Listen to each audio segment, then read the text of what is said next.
North Indian पण भरली भेंडी असते आणि अस्सल महाराष्ट्रीयन पण भरली भेंडी असते. तर आज आपण अस्सल महाराष्ट्रीयन भरलेली भेंडी करतोय. तर चला सुरू करूया. आज आपण भरलेली भेंडी बनवतोय आणि त्यासाठी वाटण करणार आहोत. आता इथं शेंगदाण्याचं कुठंच भांडं माझ्याकडे होतं, त्यामुळे मी तेच घेतले. तर आता सगळ्यात पहिले भरली भेंडी बनवण्यासाठी वाटण करतोय. तर शेंगदाण्याचं कुठेच थोडं आहे, मी आणखी याच्यात शेंगदाणे ॲड करते. गरजेनुसार जेवढं तुमचं भेंडी आहे त्यानुसार ॲड करावं लागणार आहे, हे लक्षात घ्या.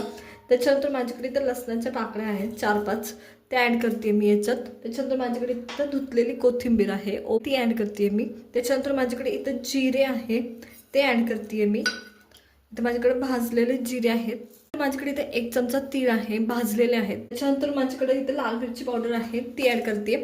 आता लाल मिरची पावडर मी थोडीशी ॲड करते, किंचितशी, जास्त नाही, कलर येण्यासाठी म्हणून करते. तर एवढी बास आहे. लाल मिरची पावडर तिखटपणा आणण्यासाठी नाही केलेली इथं, त्याच्यामुळं कमी केली, हे लक्षात घ्या. ही हळद ॲड करते या पद्धतीने. केसूर म्हणजे काळा तिखट माझ्या घरातलं, ते ॲड करते. तुम्ही तुमच्या घरात जो ठेवणीतला मसाला आहे दररोजच्या वापरातला, तो ॲड करायचा आहे. तर इथं हे सगळं आता बारीक वाटून घ्यायचं. मीठ ह्याच्यात पुरेसा आत्ताच टाकायचं, परत आपण कोणतंच मीठ टाकणार नाही, हे लक्षात घ्या. पुरेसं मीठ मी आत्ताच टाकून देणार याच्यात, जेणेकरून व्यवस्थित हे भाजी होईल. वरनं मीठ टाकायची गरज पडणार नाही. तर इथं हे मीठ टाकल्यानंतर आता मी एकदम बारीक असं हे वाटून घेणार आहे.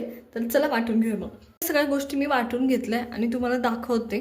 या पद्धतीने हे वाटण केले आणि शेंगदाण्याचं तेल याला सुटले, त्याच्यामुळे हे थिक दिसतंय. मी कोणतंही पाणी याला ॲड केलं नव्हतं. तर आता इथं माझ्याकडे भेंडी आहे. आता माझी भेंडी ना बरीचशी मोठी होती, त्याच्यामुळे मी ह्याचे 2 खाप किंवा 3 खाप करून घेतलेत आणि मध्ये कट मारून घेतलंय, जेणेकरून सारण आपल्याला भरता येईल. जर भेंडी एवढ्याच आकाराची असेल, दिसतंय का, तुमच्या बोटाच्या आकाराची वगैरे असेल, तर त्याचे 3 भाग किंवा 2 भाग करायची गरज नाही. अख्ख्या भेंडीत सुद्धा तुम्ही सारण भरून भेंडी करू शकता. तर इथे ही मी भेंडी कट करून घेतली होती, त्याच्यात हे सारण भरतीये आणि हे आपण सगळ्या भेंड्यांचं असंच भरून घेणार आहे. आता ह्याच्यात मीठ वगैरे आपण व्यवस्थित टाकले, त्याच्यामुळं काही टेन्शन नाही या पद्धतीने. तर चला सगळ्या भेंड्या मी अशाच भरून घेते इथं. तर इथे हे ना भेंडी सगळी भरून झालीत, मी तुम्हाला दाखवते. या पद्धतीने भरायची. पहा, अप्रतिम अशी सगळी भरलेत मी. तर चला आता भरलेली भेंडी करायला सुरुवात करूया. भरलेली भेंडी करण्यासाठी मी इथं कढई घेतली. कढई व्यवस्थित गरम होऊ द्यायची. गरम झाले की तेल टाकायचं. तेल सुद्धा व्यवस्थित गरम होऊ द्यायचं. त्यासाठी तेल घेतले, तेल व्यवस्थित गरम झाले. सगळ्यात महत्त्वाचं, भेंडी चिकट होऊ नये असं वाटत असेल कोणत्याही भेंडीच्या प्रकारात, तर तेल जास्त टाकायचं. तेल जास्त टाकले की भेंडी चिकट होत नाही. दुसरी गोष्ट, भेंडी भाजी करायच्या आधी 1 तासभर तरी आधी धुवून ठेवायची, कॉटनच्या कपड्यावर टाकायची, जेणेकरून त्याला पाणी राहणार नाही आणि त्याच्यामुळे पण भेंडी चिकट होत नाही. आता हे व्यवस्थित गरम होऊ द्यायचं. तेल व्यवस्थित गरम झाले. थोडी जिरी आधी पण टाकलेली आहे आणि आपण भरलेली भेंडी सगळी ह्याच्यात ॲड करून घ्यायची. आता न थांबता गॅस एकदम बारीक करायचा आणि बारीक गॅसवर परतून घ्यायची. जेवढी तुम्ही भेंडी बारीक गॅसवर परताल, तेवढी भेंडी ना परत त्याने शिजते. दुसरी गोष्ट, सारण बाहेर पडत नाही आणि राहिलेलं शिल्लक सारण आपण अजून एकदा टाकलेलं नाही. तर हे व्यवस्थित बारीक गॅसवर परतून घ्यायची, जेणेकरून भेंडी व्यवस्थित परतली गेली पाहिजे या पद्धतीने. आणि भेंडी चिकट सुद्धा होणार नाही तेलात परतल्यामुळं. तर भेंडी 1-2 मिनिट मी व्यवस्थित तेलात परतून दिले. आता जर मसाला तुमच्या भेंडीतनं बाहेर पडला ना, तर मसाला करपणार आणि करपल्यावर भेंडीची चव चांगली लागणार नाही. त्याच्यामुळं बारीक गॅसवर परतायची, हे लक्षात घ्या. आता मी ह्याच्यात मसाला शिल्लक राहिलेला ॲड करते, पण शिल्लक राहिलेला मसाला ॲड केल्यानंतर तो खूप जळू द्यायचा नाही, हे लक्षात घ्या. तरी तुम्ही हा शिल्लक राहिलेला मसाला ॲड केला आणि ह्याच्यावर थोडंसं पाणी मारते, खूप जास्त नाही, अगदी 2-3 चमचे, जेणेकरून भेंडी वाफली पाहिजे. आणि ह्याच्यावर लगेच ताट झाकायचं. आता मीठ वगैरे टाकायची काही गरज नाही.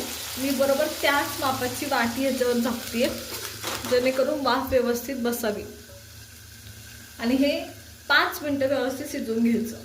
भेंडी शिजायला ठेवून 5 ते 7 मिनटं झालेत. तर पाहूया. तर मी काढते झाकण. तर पहा, अप्रतिम दिसतीये, खूप सुरेख दिसतीये. वास पण फार अप्रतिम येतोय सगळ्या मसाल्यांचा. हलवून दाखवते. आता मी बारीक चमचा घेतलाय मुद्दामून, जेणेकरून तुम्हाला कळावं कशी झाली. तर पहा, अप्रतिम झाली आहे. मसाला प्रत्येक भेंडीतला आहे तसा आहे, खाली खूप जास्त नाही निघालेला किंवा निघालेलाच नाही. तर मी तुम्हाला दाखवते. हे बघा, ही भरलेली भेंडी पूर्ण मसाला त्याच्यातच आहे, नाही निघालेला. तर सगळ्या भेंड्या खूप छान शिजल्यात. आपण साईडला काढून घेतोय. तर चला मी साईडला काढून घेते सगळ्या भेंड्या. तुम्हाला भेंडी आता साईडला काढून दाखवणार आहे. तर पहा, अप्रतिम झाली. आणि तुम्हाला मसाला दिसतोय का, भेंडीत आहे तसं आहे. तर मी तुम्हाला दाखवते. तर ह्या भेंडीत ना हा मसाला आहे तसा आहे, दिसत असेल तुम्हाला. तर या पद्धतीने शेवटपर्यंत भाजी शिजेपर्यंत तुमच्या भेंडीत मसाला राहायला पाहिजे. त्याच्यासाठी पाणी ऍड करायचं नाही. तर चला, सगळी भेंडी मी अशीच काढून घेते. तर इथे तयार आहे ही झटपट भरलेली भेंडी. पहा, अप्रतिम दिसते.